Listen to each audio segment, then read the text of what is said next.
میں آپ کا مشکور ہوں کہ آپ یہاں پہ آئے، اور جو آج کا ایک بڑا دکھ سے میں کہہ رہا ہوں کہ ایک آدمی جس کا ذہنی طور پر میرے خیال میں وہ ٹھیک نظر نہیں آتا، جس نے قرآن پاک کی کچھ آیتوں کے بارے میں کہا، اس میں اس کو یہ نہیں پتا کہ قرآن پاک کی حفاظت جو ہے اللہ کے نے خود اپنے ذمہ لی ہے، اور اس میں جیسے ہی نبی پاک صلی اللہ علیہ وسلم پہ یہ قرآن پاک اترا، اس میں کوئی دنیا کی طاقتور سے طاقتور، اور کہ شیطان کو بھی لے کر جو ہے اس میں کوئی زیر زبر کی کمی جو ہے نا یا زیادہ یا کم بھی نہیں کر سکتا۔ جس حالات میں وہ ہے اسی میں آیا ہے، اسی میں رہے گا، اور انشاءاللہ تا قیامت تک اسی میں اس کا جو ہے نا کلام پاک محفوظ رہے گا۔ تو اس میں اس نے یہ جو کہا، اگر وہ عقل مند ہوتا اور اس کو اپنے ملک کے ساتھ پیار ہوتا، اور وہ کوئی سیاسی سوجھ بوجھ کا آدمی ہوتا، وہ قرآن پاک کو پڑھ کے اس میں جو اچھی باتیں ہیں، اس میں یہ جو ابھی بھی آپ دیکھیں، یہ جو وہ کہہ رہا تھا کہ زکوٰۃ کا اور اس کا ہر مذہب جو ہے نا، آپ سرداروں میں دیکھیں، ہم مسلمان تو بہت کم دیتے ہیں، 2.5%، سردار 10واں حصہ دیتے ہیں، لیکن کبھی بھی کوئی مانگنے والا، بھیک مانگنے والا سردار میں نے نہیں دیکھا۔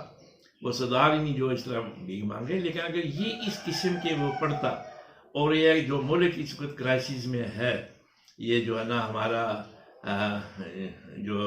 پرائز بڑھ رہی ہیں، یہ کر رہی ہیں، ایک واحد جو ہے نا یہ اسلام ہے جو یہ سبق دے سکتا تھا کہ اس کو کیسے مینٹین رکھنا ہے،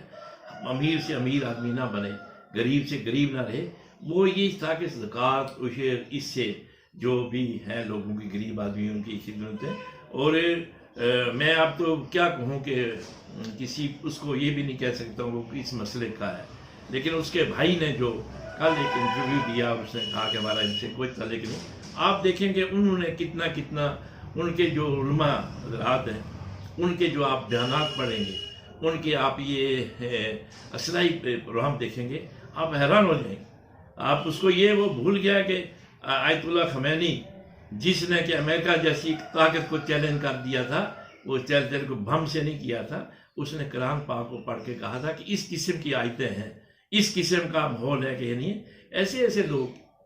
اتنے عقل مند لوگ جو ہے نا وہ ہیں، قرآن پاک کے خلاف اور کلام پاک کی بے حرمتی کر کے کوئی آدمی نہ دنیا میں رہ سکتا ہے، نہ آخرت میں رہ سکتا ہے۔ میری تو یہ اللہ سے دعا ہے کہ یا اللہ اگر اس کو ہدایت اس کے نصیب میں ہے تو اس کو ہدایت دے، ورنہ اللہ اس کو خود ہی نیست و نابود کر دے گا۔ ہمیں اللہ پر چھوڑنا چاہیے، اور ہمیں اس قسم کے کو لے کے کوئی فساد جو ہے نا وہ نہیں برپا کرنا چاہیے۔ یہ ملک بڑا ملک ہے، اور اس ملک کے جو رہنما ہیں ان کو کوئی نہ کوئی چیز تو سمجھنی چاہیے، ان کو سمجھانا چاہیے جو وہاں ان کے ہیں، کہ اس قسم کے آدمیوں کو آپ خود ہی، کوئی آدمی جلوس نکالے، کوئی آدمی تشدد کرے، کوئی آدمی ریزنٹمنٹ کرے، ان کو لوگوں کے دلوں کی جو ہے جو یہ بھاونا ہے، جو ان کی جو یہ ریزنٹمنٹ ہے، جو انہوں نے یہ محسوس کی ہے کہ انہیں بڑے شعر و شاعری کے ذریعے، کہ انہیں مسجد کے جو امام ہیں انہوں نے وہاں اپنا جو ایک طریقہ اپنایا ہے، جو ہمارے ایڈوکیٹ کچھ لوگ ہیں انہوں نے بھی کہا ہے، بڑے سخت کہا ہے، لیکن میں اتنا نہیں کہوں گا کہ ہمارے جو ہم بات کر رہے ہیں، ایک تو ملک کے حق کی بات ہے کہ اس کو ہر حالت میں سزا ضرور ملنی چاہیے جو اس نے یہ ایکٹ کیا ہے، اور آئندہ بھی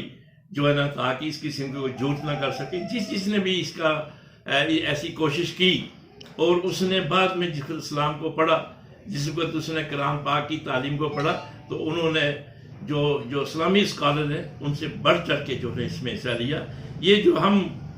میں جو یہ بات کہہ رہا ہوں، یہ اس قسم کی کمزور ایمان کی نشانیوں کی ہے کہ میں جو یہ کہہ رہا ہوں، اس میں اور بھی بڑے سخت کوئی بھی آدمی یہ جو بات ہے اس قسم کی برداشت نہیں کر سکتا۔ لیکن ہمیں بھی یہ چاہیے، میری آپ سے یہ اپیل ہے، میں آپ کا ایک خادم ہونے کے ناطے یہ اپیل کرتا ہوں تمام نوجوانوں سے، تمام علماء حضرات سے، تمام اس کنسرن سے، کہ صبر تعمل کے ساتھ ہمیں اس کو آگے بڑھانا چاہیے، اور کنسرن آدمیوں تک یہ بات پہنچانی چاہیے